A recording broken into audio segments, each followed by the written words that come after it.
iremos apresentar um seminário de história sobre o tema Cidades Históricas, com um foco maior nas cidades gregas, Atenas e Esparta. Também falaremos do Oriente Médio, Roma, Índia e quando ocorreu a formação dessas cidades, e como e quando surgiram os primeiros indícios de organização entre pessoas com os mesmos interesses e objetivos sociais e economicamente falando. Começaremos por volta de 10 mil anos antes de Cristo, quando o ser humano parou de ser nômade e passou a levar uma vida sedentária. Ele começou a se instalar em lugares fixos, se unindo com outras pessoas para garantir sua sobrevivência, através da agricultura e criação de gado. Logo após falaremos também de cidades que se formaram por volta de 600 anos antes de Cristo. Nesse período iremos citar grandes cidades que fizeram a diferença e ainda fazem no nosso modo de viver hoje em dia.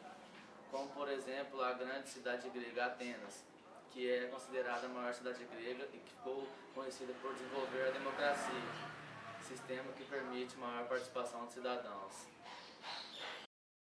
Também citaremos a grande militarista Esparta, outra grande cidade grega que se tornou conhecida por impor sua hegemonia político-militar, devido ao grande exército. Mais adiante falaremos da Guerra do Peloponeso, que ocorreu no ano de 434 a 431 a.C. e envolvia essas duas grandes cidades gregas. Falaremos aqui também da capital da Itália, a Grande Roma, também conhecida como a Cidade Eterna pela sua história milenar, conhecida mundialmente pela sua arquitetura, que até nos dias de hoje influencia em construções por todo o mundo. Roma também nos influencia em diversas outras coisas, como por exemplo o latim, que é uma língua morta, mas que é mãe de diversas outras línguas, ou também as leis que eles chamavam de direito romano, que hoje em dia quase todos os países do mundo possuem um, só que com o nome de Constituição, que preserva o direito de todos os cidadãos. Você verá também o Islão e as cidades árabes muito conhecidas por seu povo ser muito dedicado à religião muçulmana e por suas conquistas espalhando sua cultura ao redor do mundo. Verá aqui também as cidades americanas pré-colombianas, por exemplo, as civilizações astecas na América do Norte, os maias na América Central e os incas na América do Sul. Agora senta aí, relaxa e curte o vídeo. Neste momento, voltaremos até 10 mil anos antes de Cristo, onde tudo começou, quando surgiram os primeiros indícios de sociedade, de convivência em grupo. Nessas épocas, ainda estamos no período neolítico. O ser humano ainda é muito primitivo e pouco evoluído, mas tudo está prestes a mudar. Pois por volta de 10 mil a 7 mil a.C., o homem começa a se estabelecer em um lugar fixo, pois antes eram nômades, ou seja, estavam sempre migrando de um lugar a outro, pois o mundo era dominado por animais. Era muito perigoso ficar no mesmo lugar por um longo período. Mas tudo mudou e o homem percebe que vivendo em sociedade com outras pessoas, ele teria mais chances de sobreviver em meio a tantos perigos. A frase, a gente fica mais forte se lutar lado a lado, explica bem essa união de pessoas. Este foi o primeiro passo para a formação de sociedades. Com isso, o homem descobriu a agricultura, que se tornou uma grande fonte de alimentos para a sobrevivência. E aqueles animais que eram antes um perigo, agora o homem aprendeu a dominá-los e usá-los para se defender de outros animais. Tivemos também a divisão de tarefas. Enquanto o homem saía para caçar, as mulheres cuidavam da casa, dos filhos e das demais tarefas domésticas. Com isso, tivemos a formação das primeiras cidades das histórias. E a maior delas foi em 8000 a.C., Satalayuki, a maior cidade do Neolítico. Teve aproximadamente 8 mil habitantes e 2 mil casas, por volta de 10 a 7 mil a.C.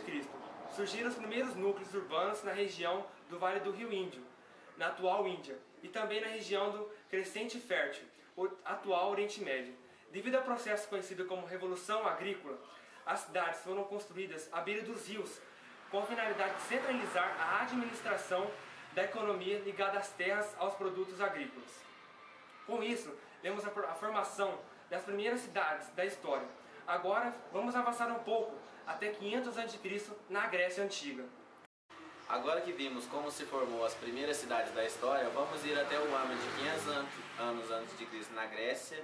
As cidades eram chamadas de polis, ou seja, elas eram cidades-estados, portanto cada cidade tinha suas próprias leis e seus governantes. Não importava de onde você veio, dentro de cada cidade você era condicionado a respeitar as suas leis e costumes. A cidade grega Atenas, conhecida mundialmente por toda a sua cultura, pelo grande número de descobertas e legados e um grande acervo cultural para a humanidade, pois grandes nomes da história têm alguma ligação com Atenas. Mas nesse vídeo iremos destacar o fato dela ter sido uma cidade que desenvolveu uma vida urbana mais dinâmica. Atenas até hoje é a principal cidade grega, tinha uma economia voltada principalmente para o comércio marítimo com outras cidades e colônias na Península Itálica, no Mediterrâneo Ocidental, Ásia Menor e na costa do Mar Negro. Foi conhecida por ter desenvolvido a democracia, sistema político que possibilitava maior participação dos cidadãos. Teve início com Clístenes, de 570 a 507 a.C., a partir do ano de 508 a.C. Hoje em dia, esse sistema político que vivemos aqui no Brasil, obviamente que não é igual ao daquela época. Hoje é um sistema mais elaborado e completo, mas a ideia principal da democracia não funciona totalmente até hoje. Nesse mesmo período, Atenas se tornou o maior centro cultural e intelectual do Ocidente, atraindo até mesmo pessoas que não eram de origem grega, pois a maioria dos grandes nomes do relevo cultural da Grécia estavam ligados a Atenas. No início da Guerra do Peloponeso entre Esparta e Atenas, em 431 a 404 a.C., cerca de um terço da população de Atenas vivia na área urbana, pois Atenas era montanhosa, então não comportava um crescimento populacional muito grande. A maioria dos cidadãos urbanos eram ricos, proprietários que desenvolviam suas atividades econômicas ligadas à agricultura, de onde obtinham seus rendimentos e também investiam em escravos. A base econômica dos não-cidadãos era o comércio, a fabricação de armas, de cerâmicas e etc., ou o empréstimo de dinheiro, mas na maior renda de Atenas vinha do comércio marítimo. No século V a.C., a riqueza de Atenas provinha principalmente dos tributos cobrados sobre cidades da Liga dos Delos, coligação marítima militar de cidades liderada por Atenas a partir de 478 a.C., das trocas comerciais e da prata extraída das minas do Láureo. Com isso foi possível um desenvolvimento econômico, manter o sistema democrático, a manutenção dos cidadãos e das obras da cidade. Basicamente, esse sistema democrático é o que a gente vive hoje em dia. A ideia é a mesma por essas e outras Atenas, é muito importante para a história de todo mundo. Esparta, assim como Atenas, era uma das grandes cidades-estados da Grécia, que ficou muito conhecida pelo seu grande exército e sua política militarista. Por ser uma cidade respectivamente pequena, Esparta chegou à conclusão que teria que invadir e dominar terras vizinhas. Por esse motivo, os cidadãos espartanos tinham que quase sua vida toda dedicada à preparação para se integrar no exército espartano e partir em busca de guerra e de novas fronteiras para expandir a cidade, conquistar a vizinha. Messênia, cerca de 700 anos antes de Cristo, e 200 anos mais tarde, coligou-se a seus outros vizinhos, formando a Liga de Peloponeso. Na Guerra de Peloponeso, no século V a.C., Esparta derrotou Atenas e passou virtualmente a governar toda a Grécia. Mas em 371 a.C., os outros estados revoltaram-se contra ela e Esparta foi derrubada. Apesar de se manter poderosa ainda durante mais de 200 anos, os homens se dedicavam ao exército desde aos 7 anos e só poderiam sair completando 60. Só tinham direito a voto e eram considerados realmente cidadãos após completar 30. Recém-nascidos que pudessem apresentar algum defeito físico ou mental eram mortos sem dó e nem piedade. As crianças, ao completar 7 anos, não pertenciam mais a seus pais, e sim ao Estado, e sua educação era controlada pelo Estado. A única coisa que importava para os espartanos era que suas crianças poderiam se tornar grandes soldados. As mulheres, consideradas as mais belas, eram aquelas que gerassem mais soldados para o governo. Atenas e Esparta são as cidades maiores da Grécia, são as maiores cidades da Grécia. Porém, são bem diferentes das outras. Enquanto Atenas era voltada para a educação, que formasse homens livres, valorizando o indivíduo e suas habilidades, enquanto Esparta se dedicava a formar pessoas guerreiras. E hoje em dia, a gente mesclou muito essas duas culturas. E vemos que hoje em dia temos escolas para desenvolver nossas habilidades. E também temos escolas militares para a preparação de pessoas que nos defendem.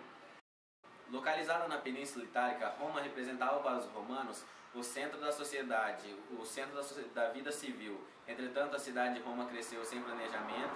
A maior parte da cidade possuía casas altas e pouco desenvolvidas. As ruas eram tortas e estreitas, dificultavam as construções centrais de finalidade política. Muitos, embora os romanos tivessem sido construtores de cidades, enfrentavam dificuldades para melhorar a estrutura de Roma, a exemplo das colônias latinas na Península Itálica, Alba Fuscens, de 303 a.C., e Cosa, na 273 a.C., cujo estilo arquitetônico predominava com as formas de retângulos e ruas planas.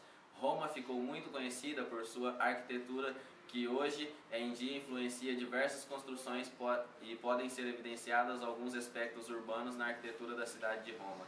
O cimento passou a ser utilizado nas construções romanas a partir do século II a.C., o que proporcionou a construções bastante sólidas. Neste mesmo período, a primeira basílica foi construída por Catão o Velho, a Basílica Porcia. Na basílica faziam-se reuniões, passeios e negócios. No apogeu de Roma, no primeiro século depois de Cristo, no fórum realizavam-se as festas religiosas e manifestações cívicas. Quando você pensa nas cidades árabes, imagino que logo lhe vem à mente a ideia de sultão, as mulheres que fazem a dança do ventre, as grandes mesquitas, conforme aparece na maioria dos filmes sobre a cultura islâmica. Mas seria isso mesmo? Na realidade, desde o início das conquistas nos calífatos árabes, por volta do ano 632 d.C., as cidades árabes começaram a ganhar importância nas comunidades muçulmanas. Nesse período, as antigas cidades como Damasco, Alexandria, Alepo e as outras foram dominadas pelos islâmicos.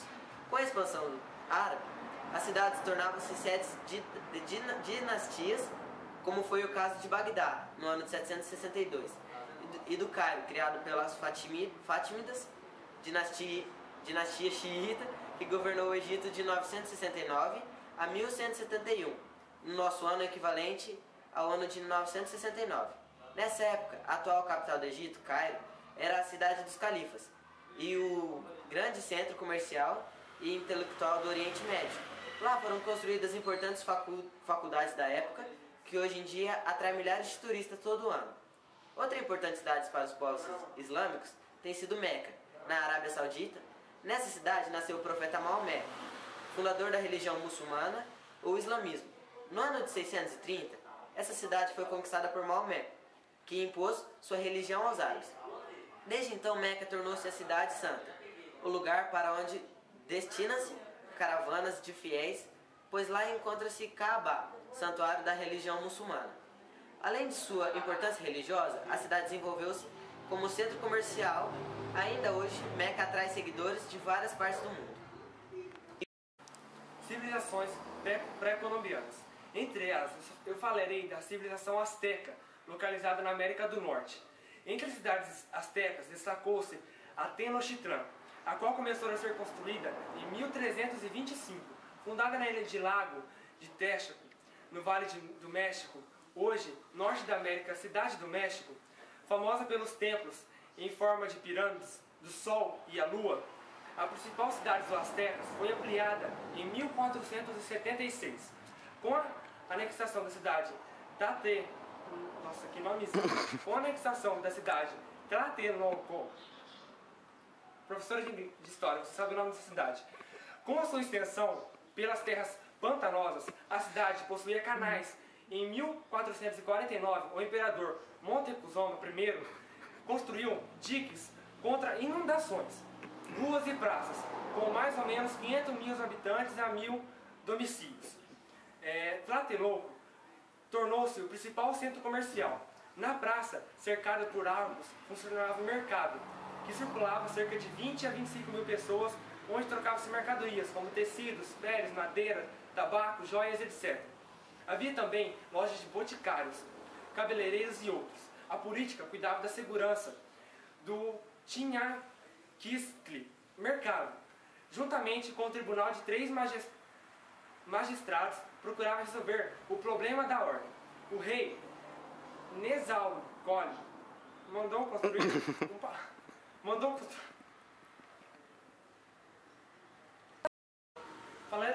Falaremos agora um pouco sobre os maias. Os maias foram centros urbanos com fins religiosos e administrativos. Entre as cidades que mais destacaram-se estão Taquim, Copan, Paraquém. A cidade mais antiga do Império Maia, Taquim, na Guatemala, possuía edifícios públicos e residenciais. A cidade de Nossa, professora, que nomezinho dos cidades incas. Hoje composta por um pequeno povoado ao sul do lago Titicaca, foi um dos centros do Império Inca, da mesma forma que Chavin de Huántar ou Tenochtitlan foram centros religiosos dos impérios Maia e Azteca, respectivamente. Os peregrinos que se dirigiam às cidades eram utilizados como mão de obra para levantar as pirâmides de Pumapunku. Os palácios de sacerdotes na Porta do Sul, no templo de Kalasasaya, talhada em bloco maciço de pedra, as cidades Chan possuíam um conjunto de 18 km² de superfície, divididos em 10 bairros separados por muros dos povos Chimus. Os incas adaptaram o sistema de comunicação com homens em lugares pré-estabelecidos, o que possibilitou o maior contato entre a capital e as outras localidades. Cusco era a capital do Império e, além de ter um nomezinho muito feio, vamos concordar, destacou-se por seus palácios e templos do Sol, Viracocha, de Virgens do Sol e etc.